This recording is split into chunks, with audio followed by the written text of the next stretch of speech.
সেবা নিচ্ছি। আমরা তো এগুলো অনেকে বুঝি না। আমরা যে স্থানটা সেই স্থানটাকে পরিমাপ করতে পারি না। তাহলে যার মনের আশা ছিল যে আমি সেটা জামা পরে আমি বোম্বে আসলাম, যদি কোনোদিন ঈশ্বর আমাকে জায়গা দেয় আমি ভক্ত সেবা দেব, আমি হরি কথা শ্রবণ করব, আজকে সেই বাড়িতে অন্ন আমি সেবা নিচ্ছি। আমার উচিত কি দুটো অন্ন নেওয়ার আগে যার যার ইষ্টের কাছে প্রার্থনা করে, হে ঠাকুর যিনি আমাকে দুটো অন্ন সেবা দিলেন তুমি তাকে কৃপা করে তোমার চরণ তলে জায়গা দিল। প্রত্যেকটা ভক্তকে ভক্ত হয়ে সেবা নিতে হয়। একজন ব্যক্তি সাধু সেবা দেয়, কিন্তু যিনি খান তিনি যদি সাধু হয়ে সেবা না নেন তাতে নিজের দোষ নিজে ঘরে বর্তায়। আপনাকে একজন সেবা দিচ্ছে, আপনি কোনো বাড়িতে গেলেন, কোন একজন মা তিনি সন্ধ্যা প্রদীপ নিয়ে আমরা আপনার সম্মুখে বসে থালা ভরা ভাত দিয়ে প্রণাম দিয়েছে আপনাকে, এক গ্লাস জল দিয়ে। তিনি কি জানেন? তিনি জানেন ইনি আমার ঈশ্বর, আজ আমার বাড়িতে দুটো অন্ন সেবা দেবে। আপনার চোখ যদি ওই লোকের বোধ দিক থাকে তাহলে বেতাল আপনি। যে সেবা দিচ্ছে সে কিন্তু সাধু ভেবেই সেবা দিচ্ছে, কিন্তু যিনি গ্রহণ করছেন তিনি কিন্তু সাধু হিসাবে গ্রহণ করছেন না, এটা তার অপমান। আমি যখন সেবা নেব তিনি যেমন সাধু ভাবে আমাকে সেবা দিচ্ছেন, আমার উচিত সেই অন্নটাকে সাধু ভাবে গ্রহণ করা। আমি বোঝাতে পারলাম? এটা প্রত্যেকটা লোকের উচিত। ধরো স্কেল ধরো, আগে একটা গান। ঠান্ডা বসা পড়িছে না, মানে যে কি বলবো, খুঁজে পাওয়া কষ্ট। কি খুঁজে পাওয়া কষ্ট এসব করে দেখো, আমি তো বলতে পারবো না। বেতাল বুঝে বেড়াইছে, বুঝেই পারছি। ধর স্কেল ধর। বলো জয় জয় হরিচাঁদ গুরুচাঁদ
গৌরী মনুয়া কৃষ্ণ গুণগান।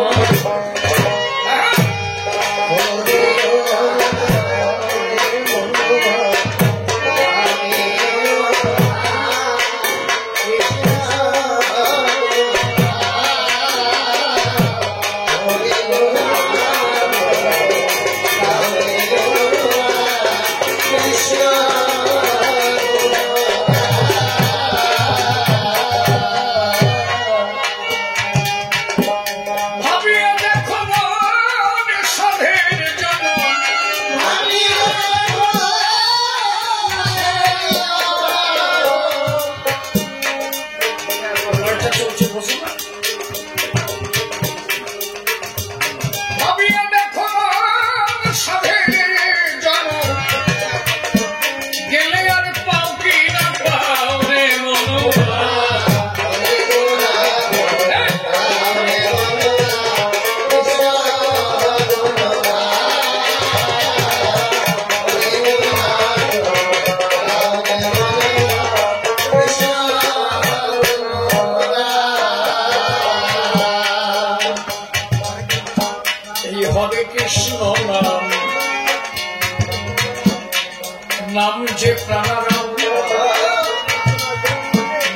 রসনায় সুদর্শনে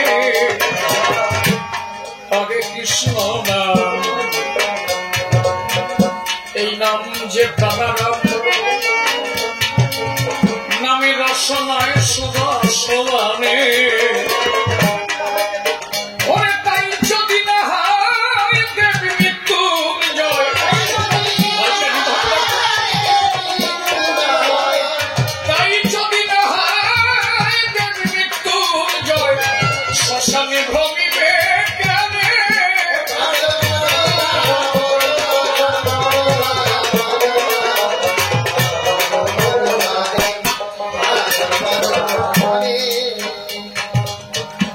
হরে কৃষ্ণ নাম, নাম যে প্রাণারাম, এ নামে রসনায় সুরসবানে, তাই যদি না হয় ওরে দেব মৃত্যুঞ্জয়, শ্মশানে ভ্রমিবে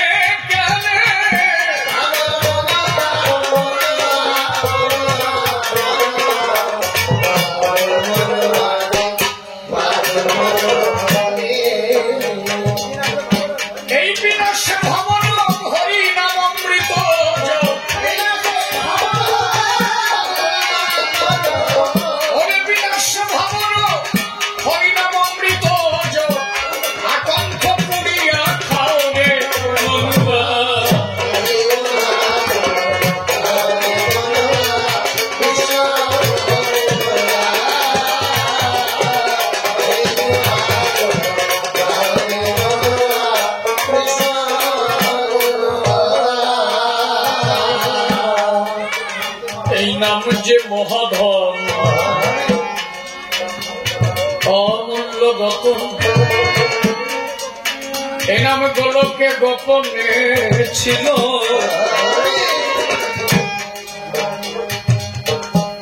সাধুগুরু বৈষ্ণবের যত পুরুষ নারী প্রণাম গ্রহণ করিবেন সবাই। কবিগান সংবাদের কাছে কিংবা আছেন দূরে, প্রত্যেকের শ্রীচরণে সভক্তি প্রণতি জানাই।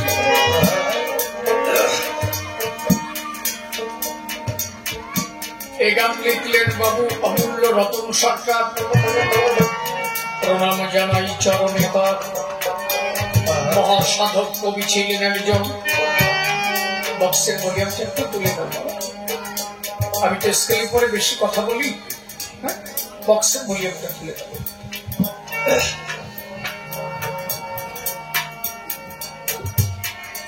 লেখক একজন মহাজন, তাই তার গানের মধ্যে কত ওজন। এই গানটাকে যদি উপলব্ধি আমরা করি এক একজন, কি লিখলেন? নাম যে মহাধন অমূল্য রতন, এ নাম গোলকে গোপনে ছিল, এই পরিজীবন লাগিয়া বহুরণী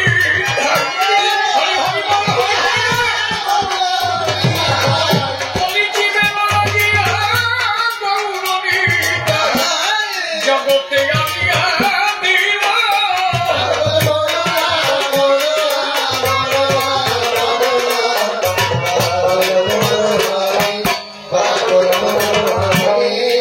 যে মহাধন অমূল্য রতন, এই নামে গোলকে গোপনে ছিল, যে নাম গোলকে গোপনে ছিল, কলিজীবের ভাগ্য ভালো। আমার মহাভারত নদিয়া এল, আপনি দেখেন সর্বযুগকে কলিযুগ কনিষ্ঠ, সত্য পিতা ব্যবহার করি। সেটা কোথায় আছে? দুজনে দুই প্রকার দেখ।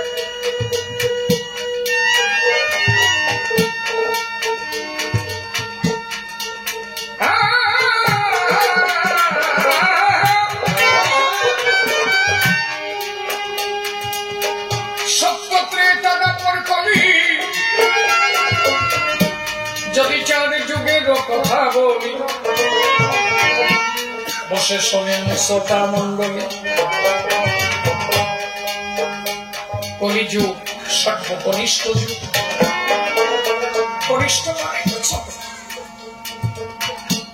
আমার তারক বললেন সত্য পেটা ব্যাপক কলিযুগেই কনিষ্ঠ, কিন্তু কনিষ্ঠ হইয়া হইল সর্বযুগ শ্রেষ্ঠ। এর মানে কি? সত্যযুগে ধ্যান তপস্যা, মানুষকে ঈশ্বরকে পেতে গেলে ধ্যান তপস্যা। একজন মানুষের আয়ু কত ছিল জানো সত্যযুগে? আপনার কাছে লোক কয়েকজন মাত্র। রামায়ণ গানের মতো আসর হচ্ছে, আমাকে খুবই গানে 1000-এর উপরে লোক হয়। সব থেকে কম লোক হলেও 1000 হয়। যেহেতু বাড়ির মধ্যে গানের থেকে বেশি হবেই বা কেন নাকি? আপনারা এই কয়েকজন মানুষের যদি ধৈর্য সহকারে বসে থাকেন, আপনাদের নিয়েই রাত বলে কাটানো যায়। একটা বউ নিয়ে যদি সারা জীবন কাটানো যায়, এত লোক নিয়ে রাত বলে কাটানো যায় না।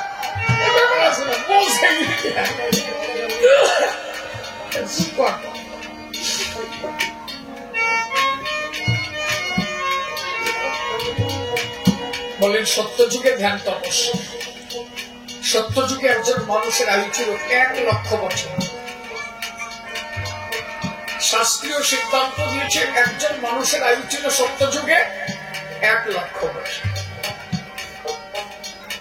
ত্রেতা যুগে এই আয়ু এসে দাঁড়িয়েছে 10,000 বছর। 10,000 বছর আয়ু কি একেবারে কম নাকি? আমার ঠাকুরদা মাত্র বেঁচে ছিল 82 মনে হয়, 82 বছর হয়। আমার ঠাকুরদার ছেলে মেয়ে হচ্ছে 5 জন, 7 সাল 1 মেয়ে। 82 বছরে আমার ঠাকুরদার চলে গেল, বাবা চলে গেল 78, 78 বছর বয়স। ঠাকুরদার 4 ছেলে, সেই 7 ছেলের থেকে হলো কয়জন?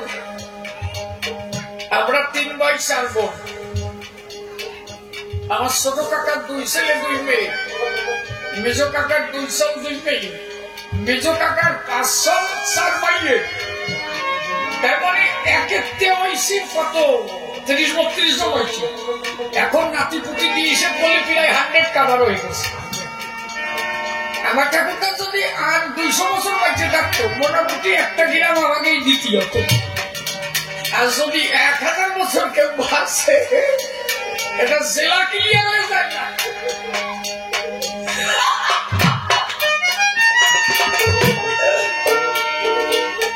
তাহলে 10,000 বছর কি কম নাকি? এখনকার মানুষ কয় বছর বাঁচে বলে? 60 বছর বলি ক্লিয়ার, 40 বছরেও শেষ হয়ে যাচ্ছে। এমন একটা রোগ বানাচ্ছে, বোঝানোর কথা কষ্ট হয়ে যায় না, মাথা ঘুরিয়ে দিয়েছি যে বলবে নাকি? তাহলে সত্যযুগে ধ্যান তপস্যা 1 লক্ষ বছর ধ্যান তপস্যা করে ঈশ্বরকে পেতে হতো। ত্রেতা যুগে ঈশ্বরকে পেতে হতো যাগযজ্ঞ। দ্বাপর যুগে মানুষের আয়ু ছিল 1000 বছর। শ্রীকৃষ্ণ অবতারে মানুষের আয়ু ছিল কত? 1000 বছর। 1000 বছর একেবারে কম না। আর এখন মাত্র আয়ু হলো কত? কমতি 120 ছিল, এখন এসে দাঁড়াইছে 60। তবুও বলছে সেসব যুগ থেকে কলিযুগ শেষ। কেন বললো 1 লক্ষ বছরে মানুষ যা না পেত, এবার কলিযুগে 1 মিনিটের মধ্যে মানুষ তাই পায়। সে কি পায়? অনার্পিত সেই প্রেমধন এবার মহাপ্রভু অর্পণ করলেন।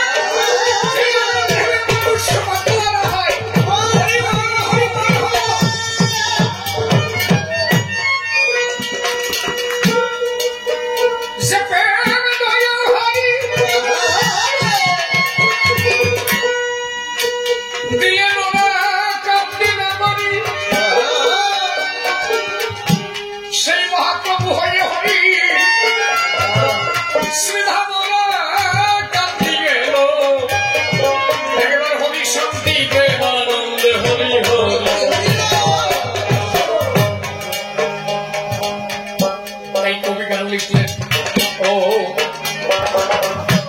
এই নামে যে মহাধন অমূল্য রতন, এ নামে গোলকে গোপনে ছিল এই জীবন লাগিয়া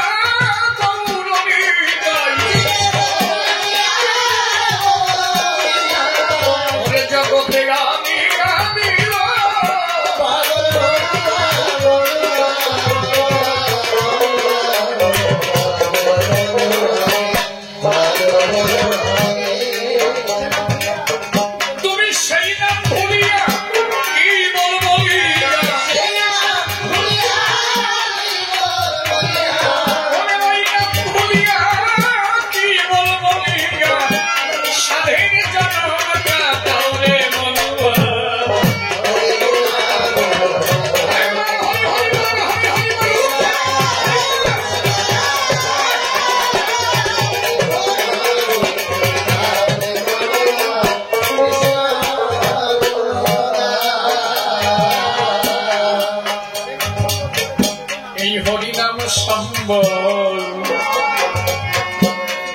ভবে করেছে যোজনা,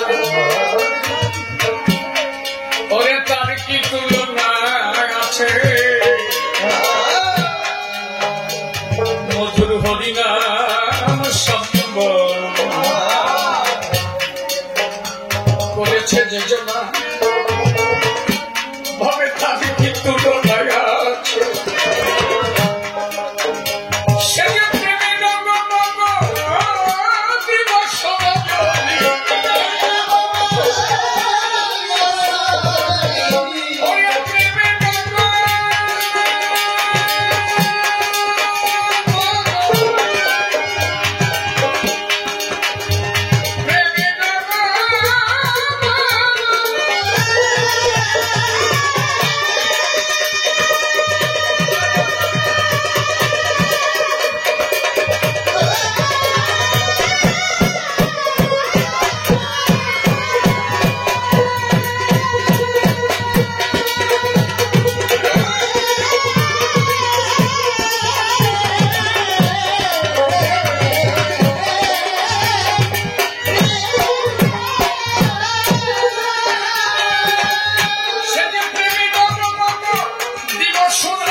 সেই নামকে যদি কেউ অবমাননা করে, নাম বড়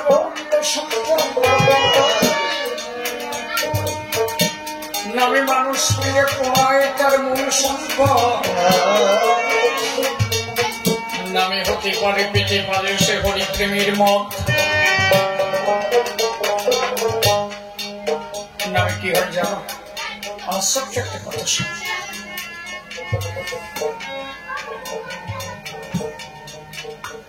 অম্বরীশ নাম করে একজন রাজা ছিল।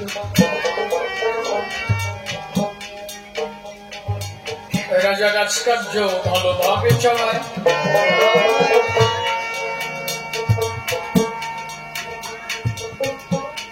রাজা মনে মনে ভাবল তাই আমার রাজকার্য দেখাশোনার জন্য একটা পুত্র চাই। বংশ রক্ষা না করিলে কি আর বংশ রক্ষা পায়? পুত্র কামনা হেতু হইল মধুর মিলন।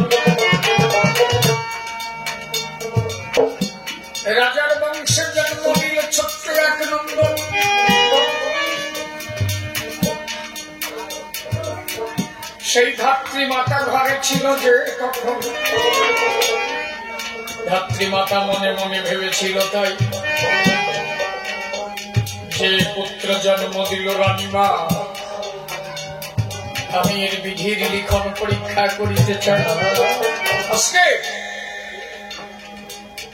কথা শুনতে শুনতে বিভোর হয়ে যেতে হরি কথা কেমন জানো এ শোনা যায় না, এরকম বসে বসে চেটে খেতে হয়।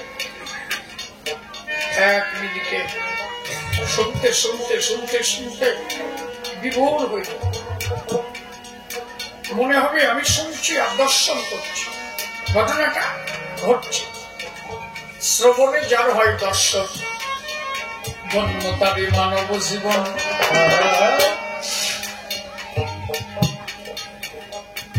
ধাত্রীমা দরজায় দাঁড়িয়ে যাচ্ছে।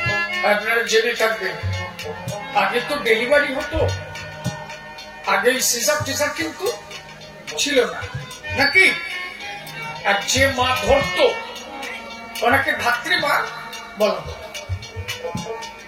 ধাত্রীমা ভাবলো রাজার সন্তানের কপালে কি লেখা আছে, আজকে রাত্রে তো বিধি আসবে, এই ভাগ্য নির্ধারণ করে যাবে। আমি দরজায় বসে থাকবো, বিধি যখন আসবে আমি শুনে নেব এর ভাগ্যে কি লিখে গেল। দরজায় বসে ধাত্রীমাতা চোখের জল ফেলে। ধাত্রীমাতা মনে মনে ভাবে বা বিধি আসবে কখন সভাতলে। ইতিমধ্যে বিধি এসে দিল দর্শন, দরজায় দাঁড়িয়ে আছে ধাত্রীমাতা করিছে কথোপকথন। ধাত্রীমাতা বলছে কে তুমি? আমি বিধি। এই ছেলের ভাগ্য করব নির্ধারণ। ধাত্রীমাতা বললেন কি আচ্ছা ভাগ্য নির্ধারণ আপনি করবেন, ভিতরে যাবেন, ঠিক আছে। আমার একটা নিবেদন। কি বলে? আমার নিবেদনটা হচ্ছে এই, এর ভাগ্যে কি লেখা আছে আপনি যাবার সময় আমার কাছে একটু বলেছেন। রাজার ছেলে তো, ভাগ্যের লিখনটা আমি একটু শুনতে চাই। ধাত্রীমাতা দরজায় বসেছিল। ভাগ্য নির্ধারণ করে বিধি যখন চলে যায় ডাকিয়া বলে ধাত্রীমাতা বিধিরও না ছাড়, সবাই ধাতা তোমার কাছে আমার নিবেদন জানাই। ছেলেটাকে লিখলে ভালো, জানলে ভালো, এবার আমার কাছে বলো এর ভাগ্যের লিখন কি?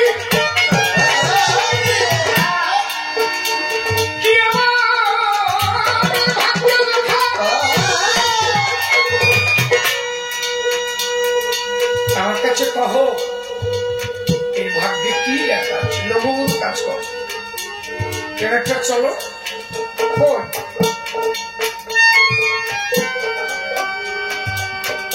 বিধি বলল কি ধাত্রীমা আমি যদি তোমাকে বলি তুমি কষ্ট কেন?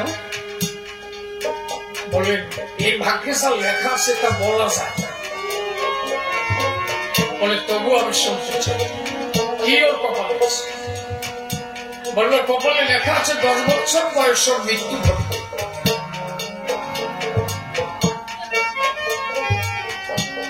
বিধাতার পা ধরে কান্নাকাটি করবে। বলে আমার কিছু করার নেই, যিনি আমাকে পাঠিয়েছেন আমি তার আদেশ লঙ্ঘন করতে পারি না। আমি লিখে দিই 10 বছর বয়সে রাজার ছেলে মৃত্যুবরণ করব। ধাত্রীমাতা খবর পেয়ে গো মনে কষ্ট পায়। রাজার কাছে গিয়ে ছেলের সকল কথা কয়। শোনো হে রাজা মশাই, পেয়েছ তুমি তোমার, তাতে তোমার দুঃখ নয়, কিন্তু বংশ রক্ষা তোমার সন্তানের দ্বারা তবু সম্ভব নয়। জিজ্ঞাসা করিল রাজা, আমি মহাত্মা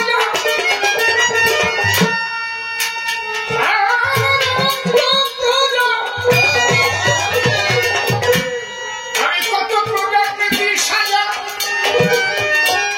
আর আমার পুত্র বংশ রক্ষা করিতে পারিবে না। এই বলিলে বিস্ময়কর কাহিনী। বলো বলো ধাত্রীমাতা, আমি তোমার কাছে শুনি। ধাত্রীমাতা ডেকে বলে, আমি বিধির কাছে বলেছি সব কথা। বিধি আমার কাছে বলে গেছে এর জীবনের 12টা। 10 বছর বয়সে ঘটিবে মৃত্যুবরণ। 10 বছর বয়সে এই ফিরে যাবে তারা কোন দেশে, আমার গোবিন্দের সাথে।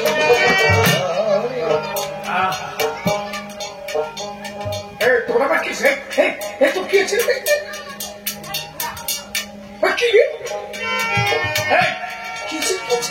কি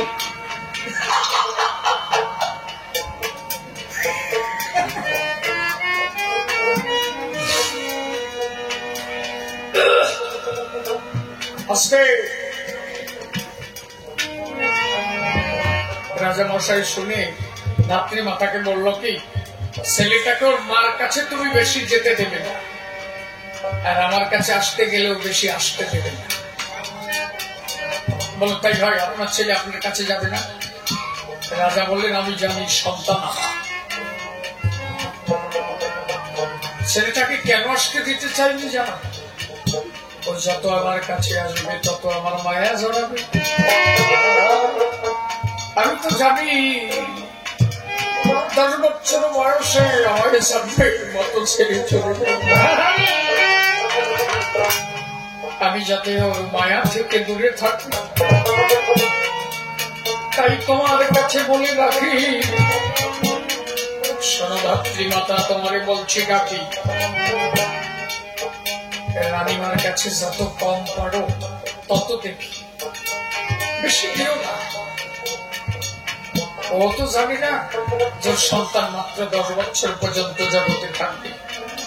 মা সন্তানকে যত কাছে পাবে তত তার মায়া জড়াবে।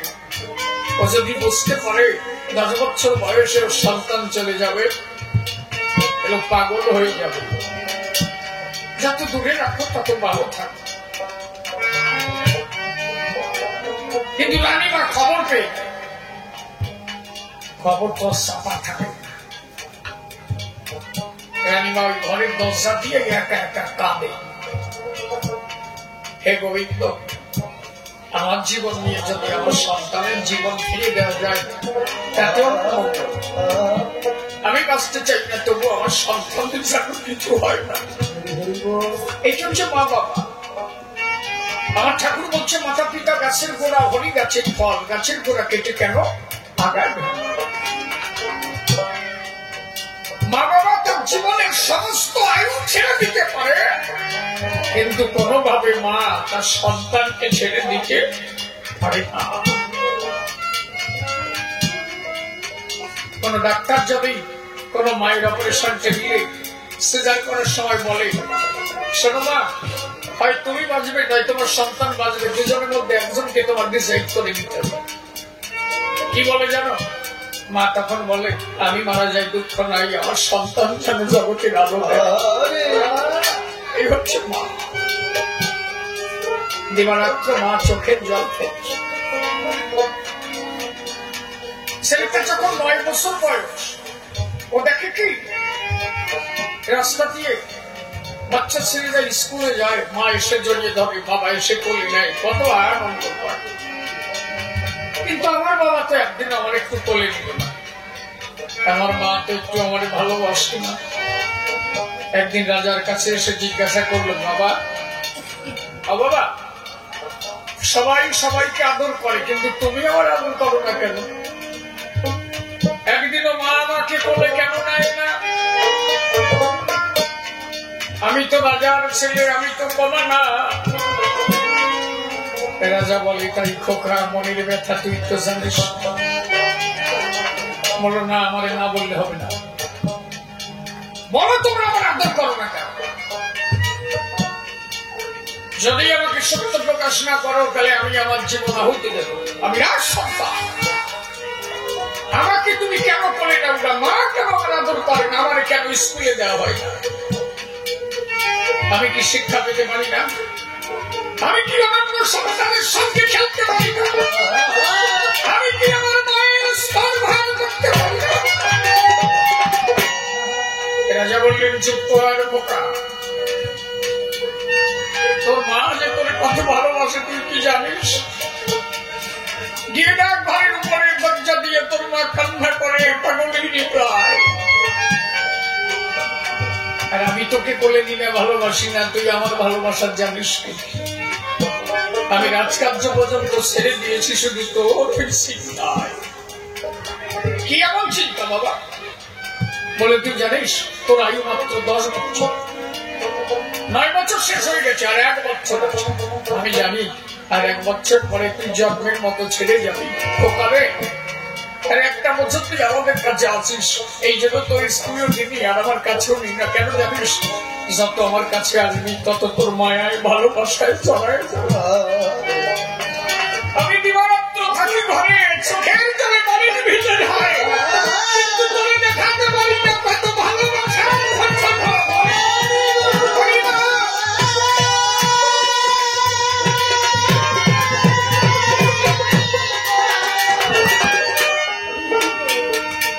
কত যে ভালোবাসি তোরে দেখাতে পারি। বললেন, বাবা আমার 10 বছর আগে বললে না কেন?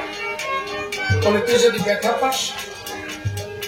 বলে, আজও তো ব্যথা পেলাম, এই ব্যথাটা আরো আগে পেলে কত ভালো হতো। আমার বড় দেরি হয়ে গেল বাবা। কেন রে খোকা? বললো, বাবা আমি কত জন্মে স্বীকৃতি করেছিলাম, এই জন্মে রাজার ঘরে জন্ম নিয়েছিলাম, কিন্তু হয়তো কোন জন্মে পাপ করেছিলাম যে রাজার ঘরে জন্ম নিয়ে রাষ্ট্র থেকে বঞ্চিত হয়ে 10 বছরে আবার আমার চলে যেতে। তাই বাবা আর একটু আগের থেকে যদি খবর পেতাম, হয়তো এই ঘটনা যাতে পুনরাবৃত্তি না ঘটে, আমি তার জন্য কিছু কর্ম করে দিতাম। তবে এখনো সময় আছে বাবা, 1টা বছর তো আছে। আমার কয়টা কথা নেবা? একদিন তো এই রাজ্যের পুরো দাবিদার তো আমি। আমি যদি বহুদিন বাঁচতাম তাহলে এই রাজ্যটা আমার থাকতো।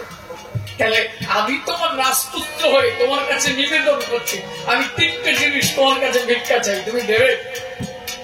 বলে, একদিন তো রাজ্য তোরই থাকতো, তা তুই 3টে জিনিস চাইলে আমি দেবো না তাই হয়?